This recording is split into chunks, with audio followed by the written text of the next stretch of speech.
So it's a little blustery outside today. Perrodin, the project specialist. Subscribe to my channel, please, if you would. And just showing you today what I'm doing. We cut down some maple trees about 2 years ago, and I had some 4x4s made. Everything gets used, nothing gets wasted.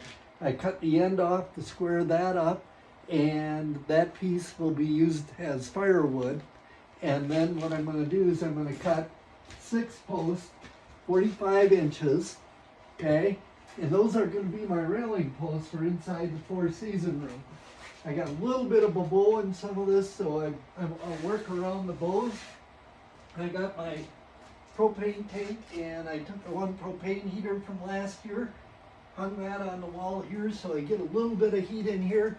As you can tell, when I breathe, you can still see my breath, so it is a little bit chilly this morning.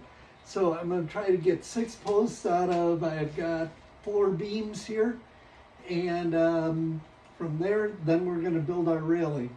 All going to be done basically from, all from scratch. Hit that like and subscribe button. Check out my other tips, please, at Perrodin, the project specialist. And have a great day. We'll see you again shortly.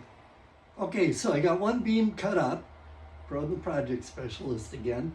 I got into 2 posts, okay? And this is, I ran them through the planer, took them down to just a little under 4 inches, took the really rough stuff off, but I'm trying to leave as much of the patina to the wood as I can. Now, these get fastened, you get these at Menards, okay? They're the Nouveau fasteners, floor fasteners, and it looks like this.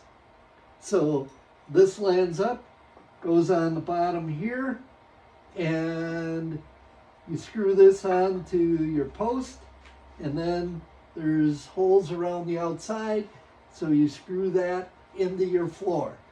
And then they've got a cover plate that slides down over the top of this and looks really nice.